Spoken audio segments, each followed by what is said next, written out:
Chapitre 16, lu par Pierre Casaldi. De ce qui arriva à l'ingénieux Hidalgo dans l'hôtellerie qu'il prenait pour un château. L'hôtelier qui vit Don Quichotte mis en travers sur un âne demanda à Sancho quel mal s'était fait cet homme.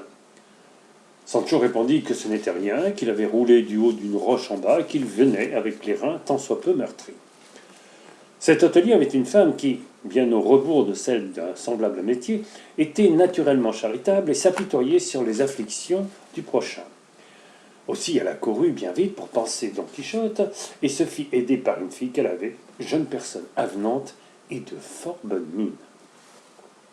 Il y avait encore dans la même hôtellerie une servante asturienne, large de face, plate du chignon, camuse du nez, borgne d'un œil et peu saine de l'autre. À la vérité, l'élégance du corps suppléait au défaut du visage. Elle n'avait pas 7 palmes des pieds à la tête, et ses épaules, qui chargeaient et voûtaient quelque peu son dos, lui faisaient baisser les yeux à terre plus souvent qu'elle n'aurait voulu. Cette gentille personne vint aider la fille de la maison, et toutes deux dressèrent un méchant lit à Don Quichotte dans un galetas qui, selon toutes les apparences, avait servi longues années de grenier à paille. Dans la même pièce logeait aussi un muletier qui avait son lit un peu plus loin que celui de notre Don Quichotte.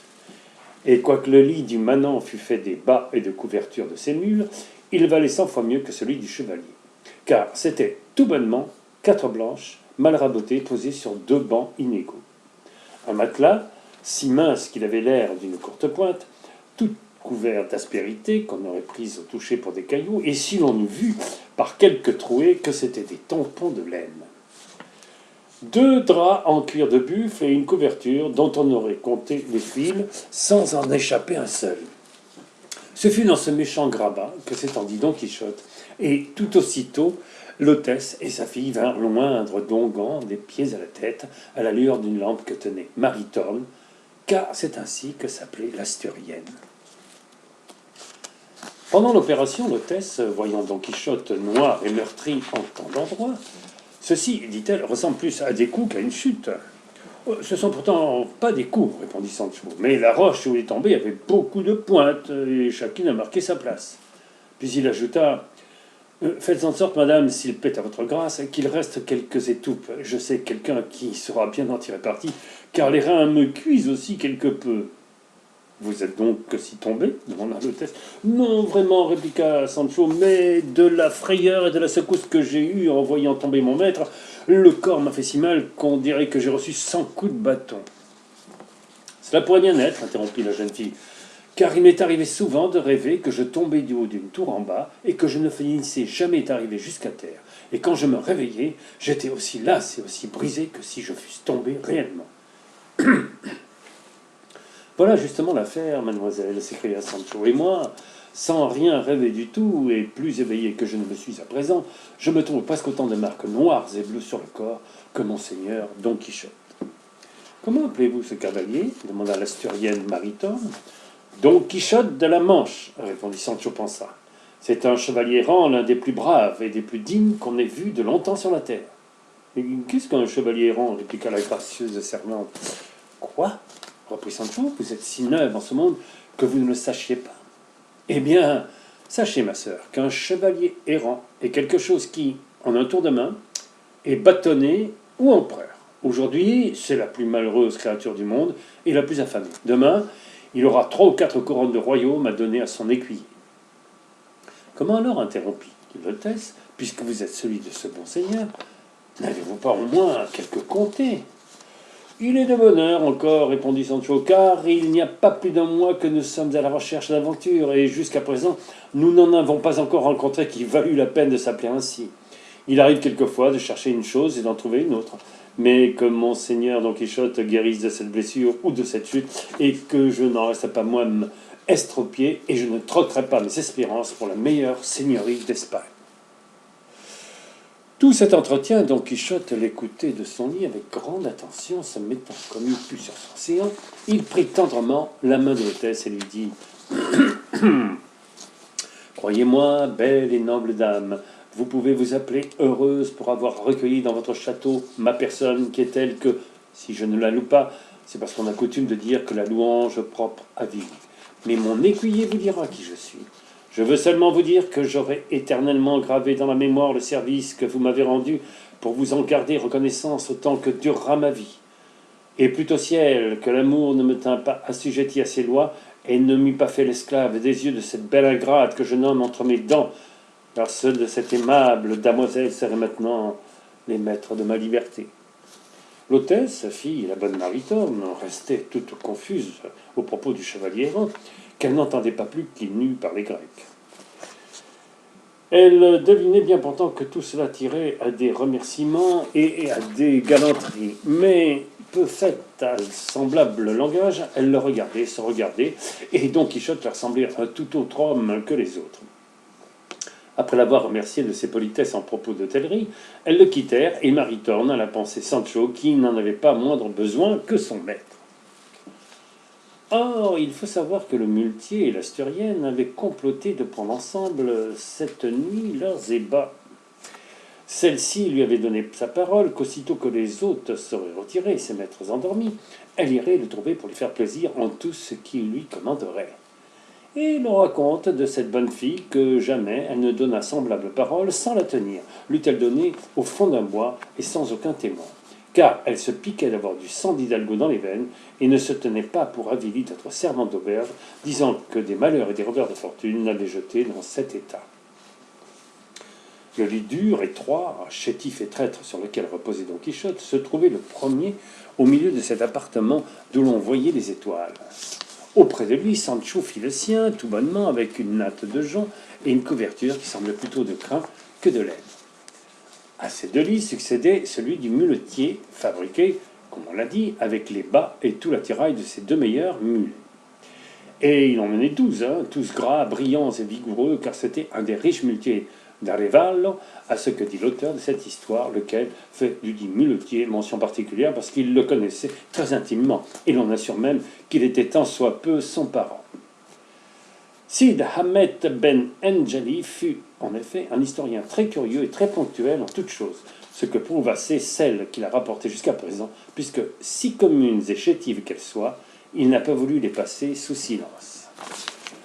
De lui pourront prendre exemple les historiens sérieux et graves, qui nous racontent les actions de leurs personnages d'une façon si courte et si succincte qu'à peine le goût nous en touche les lèvres et qui laisse dans l'encrier par négligence, ignorance ou malice le plus substantiel de l'ouvrage. Loué soit 1000 fois l'auteur de Tablante de Ricamonte et celui du livre qui rapporte les faits et gestes du comte Tomilias. Avec quelle exactitude tout est décrit par eux. Je dis donc, pour en revenir à notre histoire, que le muletier, après avoir visité ses bêtes et leur avoir donné la seconde ration d'orge, s'étendit sur ses harnais et se mit à attendre sa ponctuelle Maritorne. Sancho Panza était bien graissé et bien couché. Mais, quoiqu'il fît tout ce qu'il put pour dormir, la douleur de ses côtes l'en tenait empêché, et quant à Don Quichotte, avec la douleur des siennes, il avait les yeux ouverts comme un lièvre.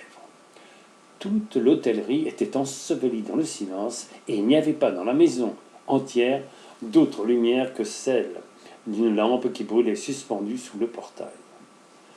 Cette merveilleuse tranquillité et les pensées qu'entretenait toujours en l'esprit de notre chevalier le souvenir des événements qui se lisent à chaque page dans les livres auteurs de sa disgrâce, lui firent naître en l'imagination l'une des plus étranges folies que de sang-froid l'on put imaginer.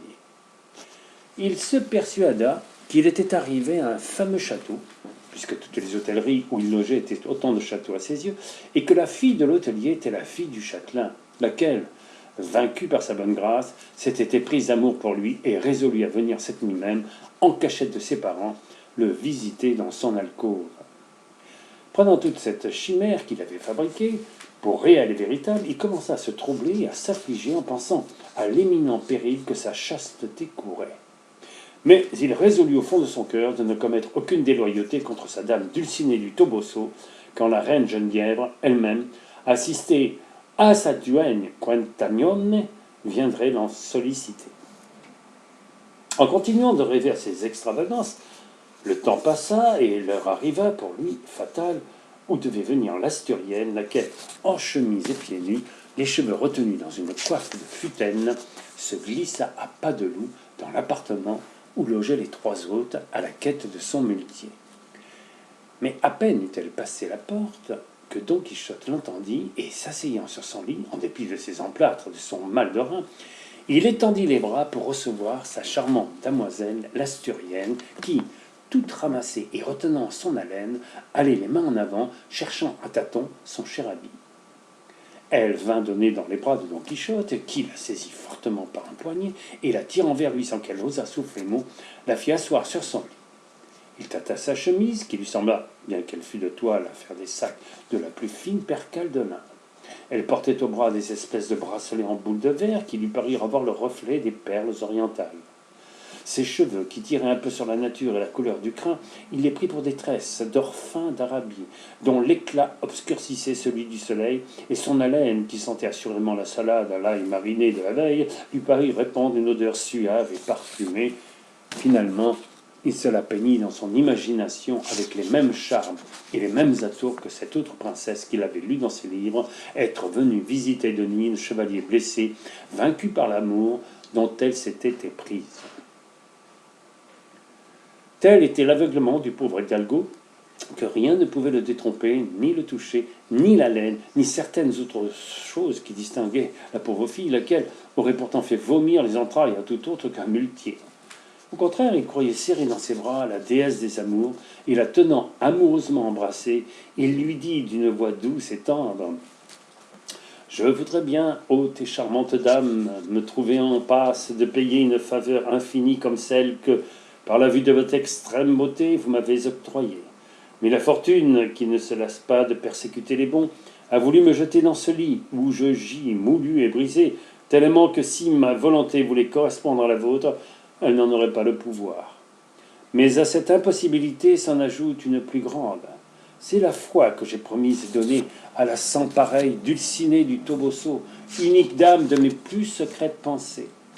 Certes, si ces obstacles ne venaient pas à la traverse, je ne serais pas un assez niais chevalier pour laisser passer en fumée l'heureuse occasion que m'offre votre infinie bonté. » Maritorne était dans une mortelle angoisse de se voir retenue si fortement par Don Quichotte et ne prêtant nulle attention aux propos qui lui tenaient. Elle faisait, sans mot dire, tous les efforts possibles pour se dégager. Le bon muletier, que tenaient éveillés ses méchants désirs, avait aussi entendu sa nymphe dès qu'elle eut passé le seuil de la porte. Il écouta très attentivement tout ce que disait Don Quichotte, et, jaloux de ce que l'Asturienne lui manquait de parole pour un autre, il se leva, s'approcha davantage du lit de Don Quichotte et se tint coi pour voir où aboutiraient ces propos qu'il ne pouvait entendre. Mais quand il vit que la pauvre fille travaillait à se dépêtrer, tandis que Don Quichotte s'efforçait de la retenir, le jeu lui déplut. Il éleva le bras tout de son long et déchargea un si terrible coup de poing sur les étroites mâchoires de l'amoureux chevalier qu'il lui mit la bouche tout en sang. Et non content de cette vengeance, il lui monta sur la poitrine et d'un pas un peu plus vite que le trot, il lui parcourut toutes les côtes du haut en bas. Le lit, qui était de faible complexion et de fondement peu solide, ne pouvant supporter la surcharge du muletier, s'enfonça et tomba par terre. Au bruit de ces craquements, l'hôtelier s'éveilla et bientôt il s'imagina que ce devait être quelque démêlé de Maritorne, car, quoiqu'il l'appelât tue-tête, elle ne répondait pas. Dans ce soupçon, il se leva, alluma sa lampe à bec et s'avança du côté d'où venait le tapage. La servante, entendant venir son maître, tant elle connaissait l'humeur terrible, toute troublée et tremblante, alla se réfugier dans le lit de Sancho Panza, qui dormait encore, et s'y tapit, recroquevillé comme un peloton. L'hôtelier entra en disant « Où es-tu, carogne ? Car à coup sûr, ce sont ici de tes équipés. » En ce moment, Sancho entr'ouvrit les yeux, et sentant cette masse sur son estomac, il crut qu'il avait le cauchemar. Il se mit donc à allonger des coups de poing de droite et de gauche, dont la meilleure partie attrapèrent Maritorne, laquelle, excitée par la douleur et perdant avec la patience toute retenue, rendit à Sancho la monnaie de sa pièce, et si drue qu'elle eut bientôt achevé de l'éveiller. Sancho, se voyant traiter ainsi, sans savoir par qui ni pourquoi, se releva du mieux qu'il put, et prenant Maritorne à bras-le-corps, ils commencèrent entre eux la plus acharnée et la plus gracieuse escarmouche qu'on ait jamais vue. Cependant, le muletier, voyant à la lueur de la lampe la transe où se trouvait sa dame, laissant enfin Don Quichotte, accourut lui porter le secours dont elle avait tant besoin. L'hôtelier fit de même, mais dans une intention différente, car il voulait châtier l'Asturienne, croyant bien qu'elle était l'unique cause de cette diabolique harmonie. Et de même qu'on a coutume de dire le chien au chat et le chat au rat, le muletier tapait sur Sancho, Sancho sur la fille sur Sancho, et l'autre sur la fille. Et tous les quatre y allaient de si bon cœur et de si bon jeu qu'ils ne se donnaient pas un instant de répit. Le meilleur de l'affaire, c'est que la lampe de l'hôtelier s'éteignit, et comme ils se trouvèrent tout à coup dans les ténèbres, les coups donnés à tâtons roulaient si impitoyablement à tort et à travers, que partout où portaient leurs mains, ils ne laissaient ni charsène ni morceaux de chemise.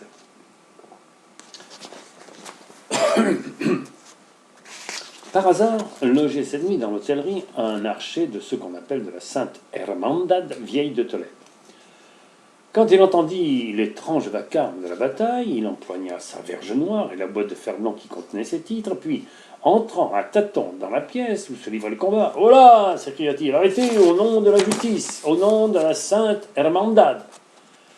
Le premier qu'il rencontra sous sa main fut le déplorable Don Quichotte, qui était encore sur les débris de sa couche, étendu, la bouche en l'air, et sans aucune connaissance.